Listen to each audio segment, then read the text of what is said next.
오늘 함께 하실 성경은 요한복음 3장 16절과 17절입니다.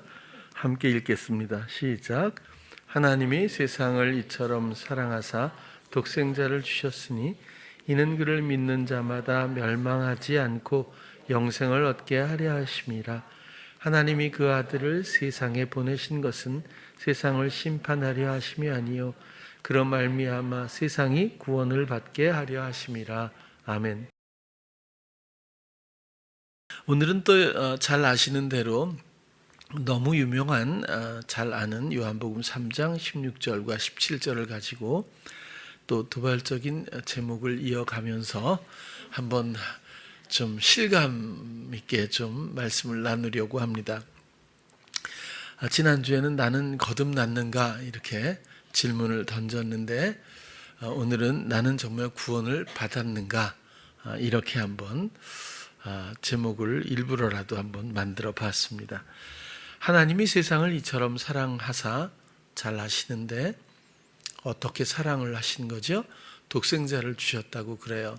그런데 이것은 독생자를 예수 그리스도를 이 땅에 주셔서 죄를 담당시키신 일은 해법의 과정이 전혀 아니지 않습니까? 이 세상을 만드시기 전에 예수님은 계셨다고 성경이 증언하고 있습니다. 그렇다면 예수님의 역할은 우리를 대신하는 하나님의 어린 양. 그렇다면 하나님은 우리가 하나님 말고 자기 마음대로 생각하고 자기가 계획하고 자기가 시도하는 이 자기 경영의 죄악된 삶, 하나님을 버리고 자기의 길로 접어들 수밖에 없는 우리의 속성들에 대해서 당연히 알고 계셨고 그 가운데서 탕자처럼 다시 언젠가는 돌이켜줄 것이라고 여기시고 그 모든 일들을 담당시키셔서 모든 장애를 없애고 하나님의 마음을 깨닫는 어느 때라도 가난한 마음으로 마음의 소리, 마음의 눈과 귀를 통해서 영감을 통해서 하나님을 바라보는 어느 순간에 그때서야 알게 되는 모든 진실 가운데서 하나님 앞에 사랑으로 돌아오게 될 것이라는 소망으로 모든 일들을 시작하셨고 그렇게 세상을 사랑의 소망으로 만드셨습니다. 그리고는 그냥 독생자를 주셨기 때문에 모든 문제가 해결됐어. 그냥 그냥 교회 다니고 그다음에 이제 구원은 확정됐으니까 이런 문제가 아니라 우리들의 남겨진 몫은 이제 그를 믿는 자마다 예수 그리스도를 믿는 자마다 멸망하지 않고 영원한 하나님의 생명을 얻게 된다. 결국 하나님은 사랑 안에서 하나님의 생명을 공유할 수 있는 자리로 우리를 모든 사람들을 부르신 거죠. 이렇게 하나님의 놀라운 계획과 이 사랑 또 이 생명을 얻게 되는 과정을 우리는 구원이라고 말합니다. 그래서 아들을 세상에 보내신 것은 세상을 심판하려고 하신 것이 아니고 그로 말미암아 예수 그리스도로 말미암아 세상이 구원을 받게 하려 하심이라. 그렇다면 예수 그리스도로 말미암아 세상이 우리가 구원을 받게 되는 절차나 과정 내용은 과연 무엇일까? 그런 것들을 오늘 함께 더 자세히 생각해 보려고 합니다. 먼저 구원이라고 하는 뜻은 가장 보편적인 것은 건져냄을 받다라는 것이고 또 구조되다 이런 뜻도 있어요. 보호하다 여러 가지 뜻이 있는데 구조라는 말도 그렇고 건져낸다 이런 말도 그렇고 죄와 사망에서 구조되는 것이고 죄와 사망에서부터 보호되는 것이고 건져내는 것이고 그것이 구원이라고 하는 의미이겠죠. 그럼 죄와 사망은 무엇이고 또 죄에서 의로 사망에서 생명으로 이랬을 때의 그 모든 의미들에 대해서는 계속해서 설명을 드렸습니다. 죄도 도덕적인 것에 국한하지 않기로 우리가 정리를 했고요. 사단조차도 나으시라고 하는 이 단어가 주문을 속삭이다라고 하는 영적인 원리이지 기어다니는 뱀 그 자체를 말하는 게 아니지 않습니까? 그래서 뱀이라고 하는 원래 그 단어가 주문으로 속삭이다라고 하는 뜻이기 때문에 그것이 결국에는 모든 주문으로 속삭이는 그 속삭임에 대한 우리 마음의 반응이 결국 자기 경영을 불러일으켰다고 말씀드렸고, 그것이 죄고, 그리고 그 결과로서 하나님과의 관계 상실, 하나님의 다스림이 설 자리가 없게 돼버린 그런 거부한 모습이 결국 그 상태가 사망이라고도 말씀을 드렸습니다. 의는 내 뜻대로가 아니라 예수 그리스도의 뜻대로 행할 때 의라고 말할 수 있죠. 그래서 주님 뜻대로가 의입니다. 그래서 나라고 하는 경영주체 위에 하나님의 어린 양이 있는 의라고 하는 한자를 늘 말씀을 드렸죠. 그분이 나의 진정한 왕이 되고 다스림이 성립될 때 그것이 의입니다. 그것을 실행하는 사람을 의인이라고 말하죠. 그래서 교회 나온다고 세례받았다고 의인이 될 수는 없습니다. 우리는 이 하나님의 생명을 누리기 위해서는, 의인이 되기 위해서는, 죄와 사망에서부터 구원을 얻기 위해서는 우리가 실행해야 되는 당연한 우리의 몫이 있습니다. 그래서 이젠 내가 생각하고 내가 끌려가고 내가 마음을 빼앗기고 이런 구조, 원리에서부터 이제는 주님을 듣고 주님을 바라보고 또 주님께 모든 것들을 내어드리고 위임할 때마다 인도되는 영감이 있습니다. 상황의 변화가 있고 감각되어질 수 있는 충분한 알아차릴 만한 신호들이 주어지게 돼 있죠. 그렇게 해서 우리는 죄와 사망으로부터 구출을 받게 됩니다. 이런 확실한 전환이 우리 모두에게 당연히 있어야 마땅하죠. 죄에서 의로, 사망에서 생명으로, 그것이 구원입니다. 그리고 이것은 스스로의 노력으로 되는 것이 아니라 냉정하게 한마디로 말한다면 이것은 오직 말씀으로 가능한 것입니다. 물론 주님으로 가능하다는 것, 그로 말미암아이기 때문에 태초부터 계셨던 우리 주 예수 그리스도의 역할, 모든 죄를 담당하셔서 형벌 받으시고 하셨던 그 희생, 사랑의 내어줌, 이런 모든 것들로 물론 구원이 이루어지는 거지만, 오늘은 거기에 대한 나의 몫을 이야기를 좀 나눈다면, 내가 구원을 실제화하기 위해서는 예수 그리스도의 십자가에 돌아가신 사건을 유추하고 내가 생각하고 상상함으로 내가 구원을 얻는 것이 아니라, 그분이 그리스도의 영이 내 안에 오셔서 나의 왕이 되시고 영감 가운데서 감각을 드리는, 바라보는 어느 누구라도 그 사람의 모습과 상황에 상관없이 누구에게라도 응답하시고 또 느끼게, 듣게, 생각나게 하시는, 알게 하시는 주님과의 관계 가운데서 그것을 그대로 받아들여 순종할 때마다 예수 그리스도의 의를 맛보게 되는 이 과정을 말씀드리려고 합니다. 그런 측면에서는 우리의 구원은 우리의 노력이라기보다는 온전한 위임에서 가능하고, 그 위임의 대상이 바로 주님이고, 그리고 그 모든 내용은 말씀이 하시는 것이다. 이렇게 정리를 해볼 수 있다는 내용입니다. 이제는 속삭이는 주문을 듣고 행하는 자, 이전의 삶의 원리였죠. 그것이 아니라 내 안의 말씀, 내 안의 말씀에 그 순종해서 그 그리스도의 뜻대로, 말씀의 뜻대로 의를 이루고, 그리고 그 생명에 함께 해야 한다. 그것이 구원의 내용이라고 말할 수 있겠습니다. 요한복음 12장 잠깐만요. 오늘 17절도 보면 하나님이 그 아들을 세상에 보내신 것은 사랑하시기 때문에 믿는 자마다 영생을 얻게 하려 함인데, 그것은 세상을 심판하려 하심이 아니고 그런 말미암아 세상이 구원을 받게 하려 하십니다. 구원을 받게 하는 과정은 16절에 나타나 있는데, 17절에 보는 세상에 보내신 것은 세상을 심판하려 하심이 아니요, 자칫 잘못 생각하면 심판, 이것을 죄에 대한 대가로 생각할 수 있어요. 죄에 대한 대가를 잘못 생각하면 도덕적인 문제에 대한 판단과 형벌로 생각할 수 있다는 거예요. 그러나 이 심판은 그런 류의 심판이 아닙니다. 요한복음 12장 47절에 보면 사람이 내 말을 듣고 지키지 아니할지라도 내가 그를 심판하지 아니하노라. 그 심판의 대상이, 심판의 내용이 그런 겁니다. 말씀이신 하나님이 우리 안에서 말씀하시는 성령으로 말미암는 인도하심과 감각이 주어져 있음에도 불구하고 그 말씀을 불순종하고 그 말씀을 지키지 않는 불의를 행하고 그 말씀의 인도 따라 순종으로 나가지 않고 자기 경영에 빠져서 속삭이는 나시죠. 주문을 속삭이는 그 속삭임에 오히려 반응하며 자기 경영의 길로 가는 이런 불순종의 모든 것들이 죄인데, 그렇다고 하더라도 그를 심판하지 아니하노라. 결국 불순종에 대한 문제고 이것은 말씀에 대한 문제라고 우리가 이해할 수 있겠습니다.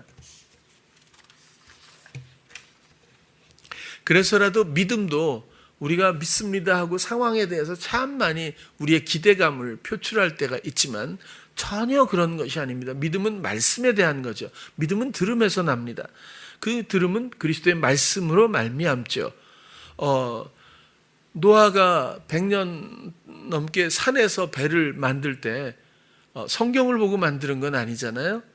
하나님이 직접 말씀하셨어요. 아주 세밀한 설계까지도 전부 말씀하신 그대로를 순종했어요. 그래서 그가 의인입니다. 행위적으로는 여러분 포도주 먹고 빨가벗고 자고 주사가 있었는데 보니까 그날 하루 만에 일은 절대로 아니라고 봐요. 왜냐하면 포도 농사를 지었는데 한 번 먹으려고 농사를 짓진 않았을 것이고 그 술을 단 하루 먹었다고 보진 않아요. 단지 그렇게 그런 일들이 자식하고 있어서 이렇게 또 흘러갔더라. 이런 사건의 흐름 때문에 표현된 거지 사실은 매일 먹었을 수도 있고 잘 모르겠어요. 더 큰 문제가 있었을 거예요. 그러나 노아를 그렇게 판단하진 않아요. 성경은 어떤 잘못 이런 문제가 아니죠. 노아는 당대의 의인입니다. 왜? 하나님의 말씀을 그대로 순종했던 사람, 하나님의 관계가 아주 명료했던 사람이기 때문이죠. 그것이 기준입니다. 아브라함도 마찬가지죠. 성경을 보고 아브라함이 갔으니까 나도 가나요? 아니, 아브라함 먼저 최초로 간 거잖아요. 무엇 때문에 갔죠? 하나님이 나타나셔서 말씀하셨어요. 그래서 그가 알지 못하는 땅으로 그저 간 거죠. 그가 뿐만 아니라 모세도 마찬가지잖아요. 그렇게 양치는 어떤 광야의 사람으로 살아가다가 나이 80에 하나님을 만났어요. 그리고 아주 뚜렷하게 대화를 하고 그리고 원하지 않았지만 이스라엘 백성들을 구출을 하기 위해서 역할을 감당하며 순간순간 교감하고 말씀을 들었어요. 그래서 하나님이 그러잖아요. 모세처럼 나하고 입과 입을 마주 대하고 말하는 사람이 누가 있느냐라고 하나님이 성경에 말씀하고 기록되어 있지 않겠습니까? 모세는 그런 사람이었어요. 모세가 그렇게 해서 하나님의 말씀을 듣고 말씀에 순종하는 그 단 한 사람의 인도하심으로 말미암아 수많은 백성들이 이스라엘 민족들이 구출을 받았습니다. 구조된 거죠. 그리고 모세가 죽을 때 여호수아에게 모든 정권을 넘기고 여호수아에게도 하나님이 동일하게 말씀하십니다. 모세에게 주었던 능력이나 혹은 모세에 대한 축복이나 모든 것들을 그대로 이양하고 또 약속하셔서 여호수아는 마음이 변하지 않고 믿음으로 하나님께 듣는 대로 그가 순복해서 하나님의 뜻을 이루어가는 그 110세까지 살아가는 동안 여호수아는 그렇게 생을 마감하고 믿음의 사람으로 남겨졌습니다. 이 모든 것들이 만난 하나님 그리고 말씀에 대한 모습이죠. 그 다음엔 가나안에 들어가서 그 다음엔 누가 있었죠? 사사들이 시작됩니다. 하나님의 말씀이 특별한 사람에게 딱 임해서 그 사람을 통해서 말씀으로 이스라엘 백성들을 인도하는 이런 유형의 역할을 감당한 사람들이 사사들입니다. 그래서 사사기엔 12명 정도의 삼손까지 12명 정도의 사사 이야기가 쭉 기록되어 있어요. 여호수아가 죽고 나서 첫 번째로 시간이 흐르면서 세월이 지나면서 이전에 하나님의 그런 구출하심이나 공급하심이나 이기게 하심이나 이런 모든 것들이 다 잊혀졌대요. 그래갖고 바알과 아세라 세상의 마음을 빼앗긴 거죠. 바알은 풍요의 신입니다. 아세라는 쾌락 여신이거든요. 이 아세라는. 그래서 이게 돈과 쾌락, 이런 것들이 상당히 세상의 상징적인 거겠죠. 세상의 마음을 빼앗기고 하나님을 경청하지 않았습니다. 그래서 하나님을 버린 거죠, 또다시. 그래서 하나님이 그렇게 변질된 이스라엘 백성들을 향해서 그 성경에 보면 메소포타미아의 왕 구산 리사다임이라고 하는 이런 왕인가 봐요. 이름이. 이 사람이 쳐들어와요. 하나님이 허용을 하셔서 그 이방 왕이 쳐들어와서 이스라엘 백성들을 8년 동안 괴롭혔다 그래요. 그러니까 그 괴롭힘 당하는 가운데서 사람들이 점점 여호와의 하나님에 대해서 마음을 돌이키기 시작하고 애통하기 시작하고 구하기 시작한 거죠. 구원해 달라고 막 이제 그때부터 다시 가난과 애통이 시작된 거죠. 그랬을 때 하나님이 사사를 세우게 되는 겁니다. 하나님의 말씀을 듣는 어떤 한 사람, 첫 번째 사사가 이름이 온니엘이네요. 이 사람은 여호수아와 쌍벽을 이뤘던 갈렙 아시죠? 동생 그나스의 아들이라고 해요. 그에게 하나님의 말씀이 임한 겁니다. 그래서 그가 결국에는 하나님의 말씀대로 전투를 하고 이 전부 다 쫓아내고 그 다음에 40년 동안 평화로운 시간이 시작됐대요. 그런데 40년이 지나고 또 마음을 세상에 바알과 아셀에 또 빼앗겨서 또 난리가 난 거죠. 그래가지고 또 두 번째는 이 성경은 그렇게 돼 있어요. 여호와의 목전에서 악을 행하다.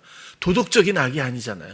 하나님을 듣는 것을 배제하고 그리고 속삭이는 대로 부합해서 세상을 추구하였더라. 그런 뜻이지 않겠습니까?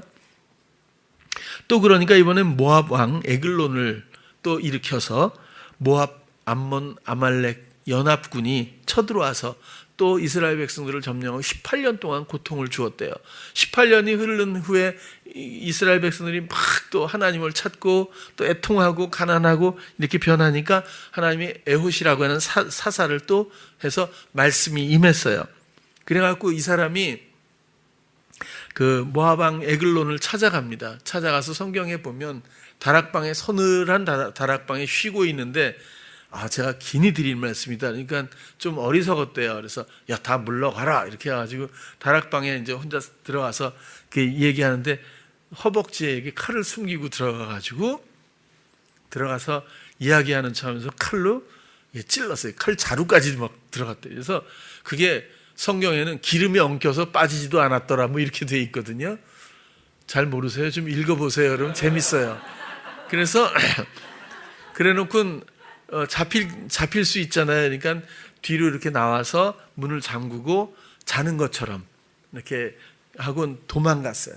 그게 뭐 조용하니까 자는 신하들이 다 주무시는 줄 알고 안 들어간 거지. 나중에 들어가 보니까 죽은 거예요. 그래서 이제 돌아가서 이스라엘 백성들을 전부 부른 다음에 하나님이 손에 붙였으니까 이제 전투를 하러 가자, 전쟁을 하고 왕창 와가지고 또 이겼어요. 그래가지고 또 이제 회복이 또 됐잖아요. 그래가지고 이번에는 80년 동안 평화가 왔대요. 그 세 번째 또 삼갈이란 또 사사가 있었고 네 번째가 또 여호와의 목전에 악을 행하였더라. 이렇게 또 시작돼요. 또 동일한 패턴이거든요. 그런데 이번에 가나안 왕 야빈이 또 일어난 거예요. 그래갖고 이스라엘을 또 점령하고 20년 동안 학대를 했대요. 그래갖고 또 20년 동안 고통을 받다가 가난한 마음과 애통한 마음으로 하나님을 찾은 거죠. 그랬을 때 여자 드보라라고 하는 사사를 하나님 또 세우십니다. 그래서 드보라가 바락을 이제 끌어다가 이제 전쟁을 해요. 아무튼 해가지고 이기는데 군대 장관이 시스란가 그래요.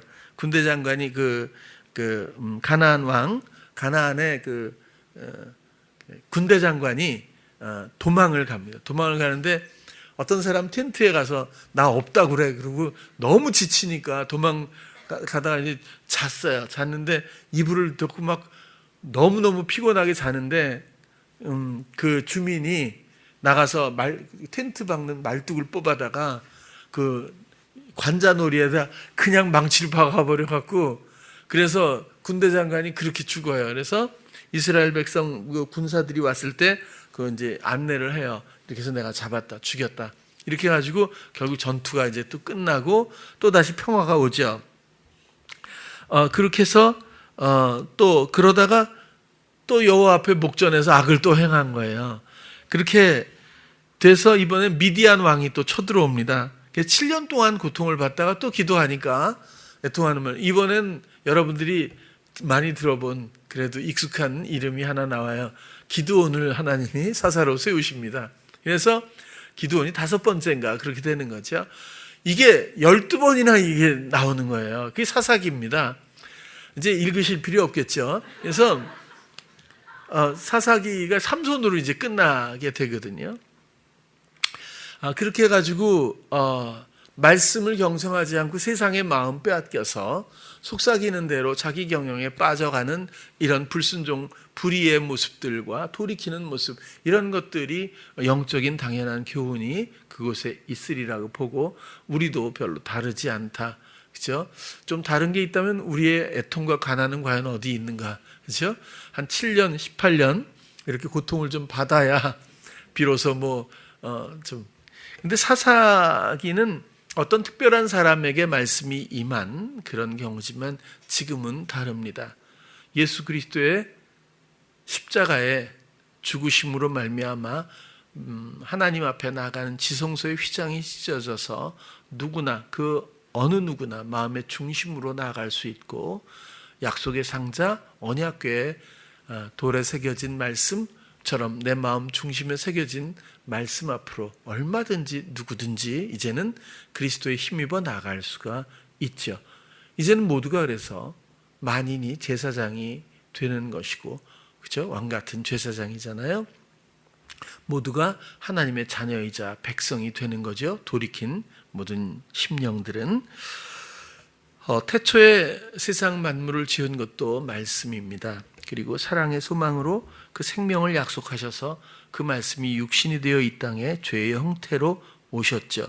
죄를 담당하셔서 이번에는 자의로 말씀하시지 않는 육체를 입은 예수 그리스도, 그리고 성령 거룩한 영으로 오셔서 자의로 말씀하시지 않고 듣는 대로 우리에게 감각되어 주시는 말씀, 이런 모든 것들이, 그래서 성경은 그 말씀이 우리 마음에, 생각에, 입에 계신다라고 구약이나 신약이나 증거하고 있고, 또 우리는 그 말씀에 이젠 경청하고 순종하는 새로운 생명의 소망을 갖고 믿음으로 우리가 반응해야 한다는 우리의 몫에 대해서 오늘 말씀을 드렸고, 그리고 그렇게 함으로 말미암아 진정한 그리스도로 말미암는 구원이 우리 마음과 우리 영과 그리고 우리의 삶에 나타나게 된다는 것.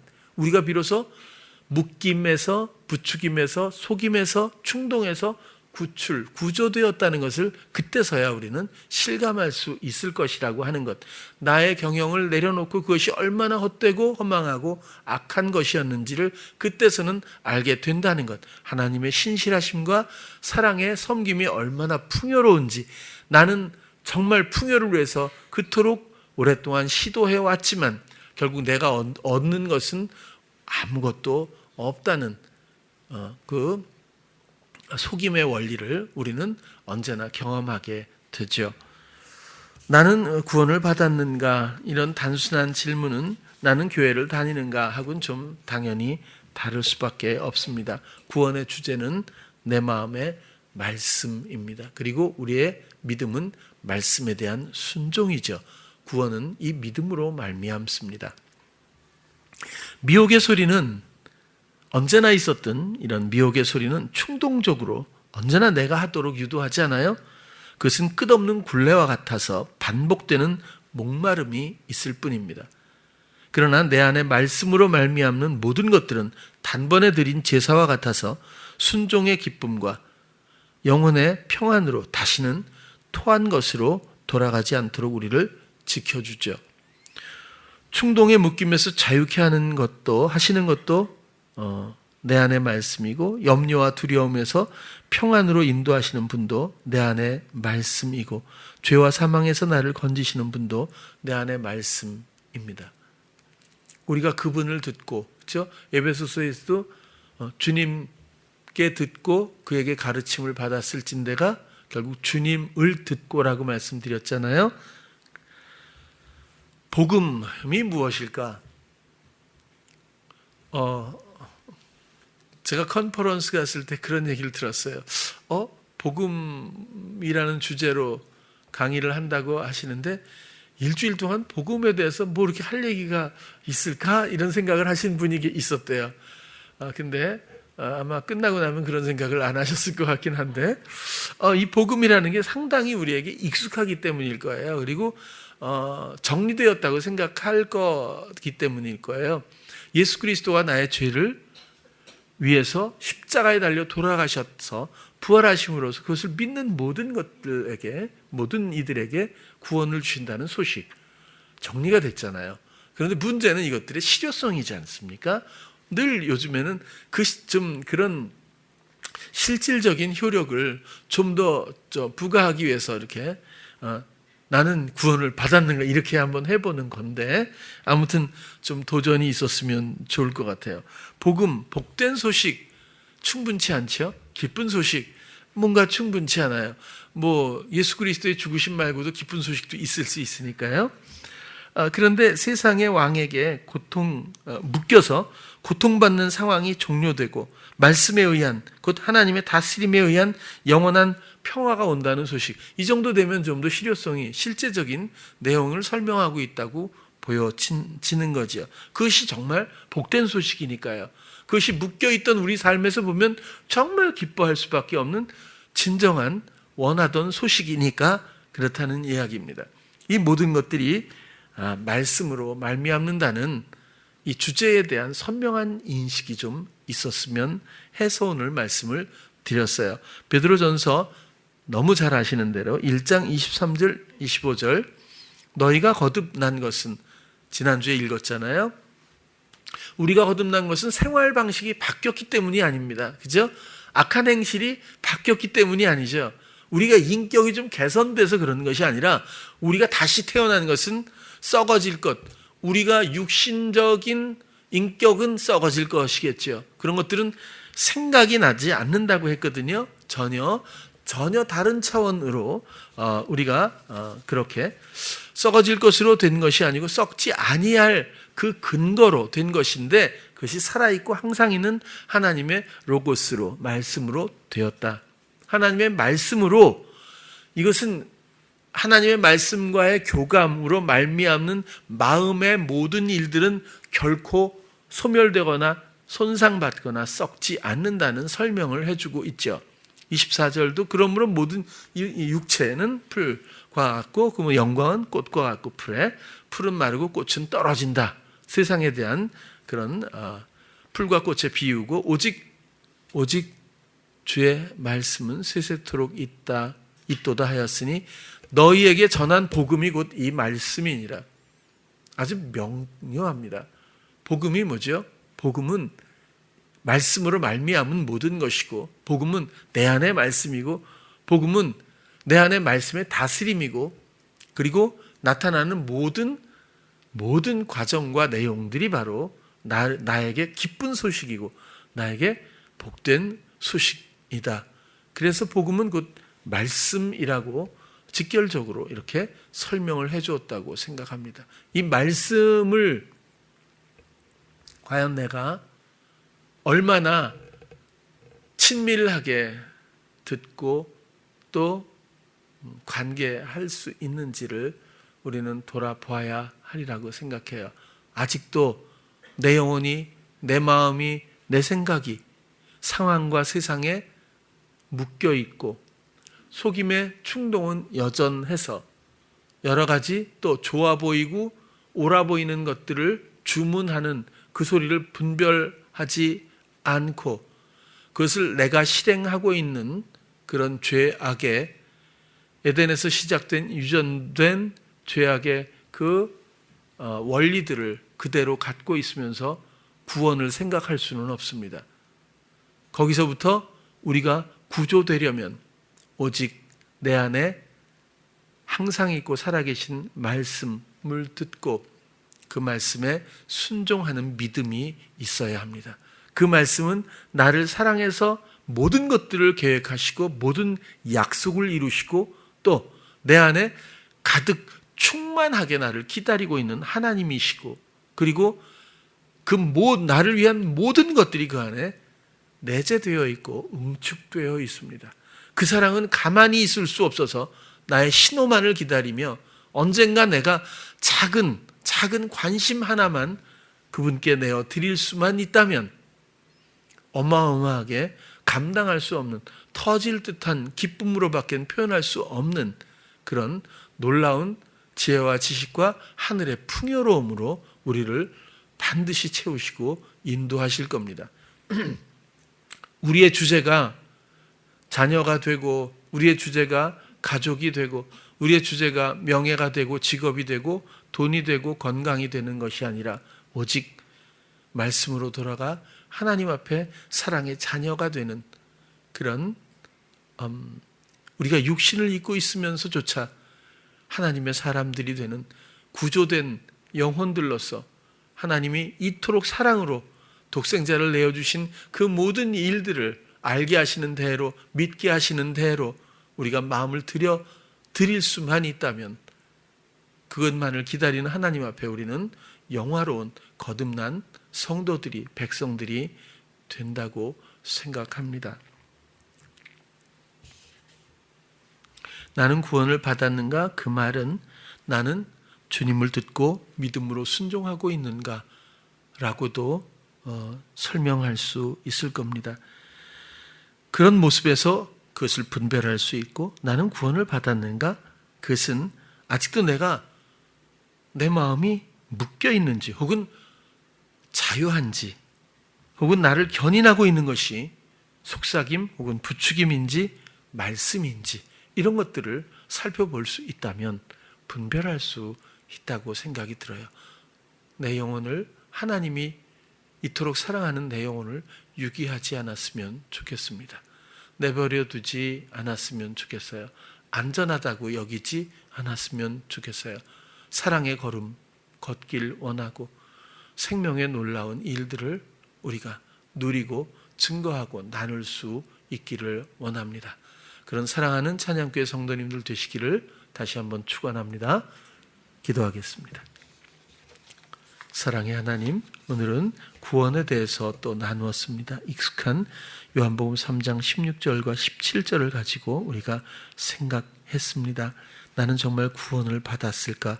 나는 정말 이 묶임에서부터 정말 곤고한 이 속임의 부추김으로부터 자유하고, 그리고 말씀의 놀라운 인도하심 따라서 하나님의 백성다운 모습으로 서 있을까? 나는 주님과 손을 잡고 이 세상을 순례하듯 그 어떤 것에도 내 마음 내어주지 않고 동반하고 있는 걸까? 우리의 마음들을 돌이키는 시간이 되었으면 좋겠습니다. 우리를 구원하시기 위해서 그 사랑으로 무엇이든 아끼지 않으시는 하나님의 그 사랑의 기다림을 향해서 마음 드릴 수 있는 성도들 되게 하시고, 그 사랑을 마음껏 찬양할 수 있도록 하나님 지켜주시고 인도해 주시옵소서. 예수님 이름으로 기도드렸습니다. 아멘.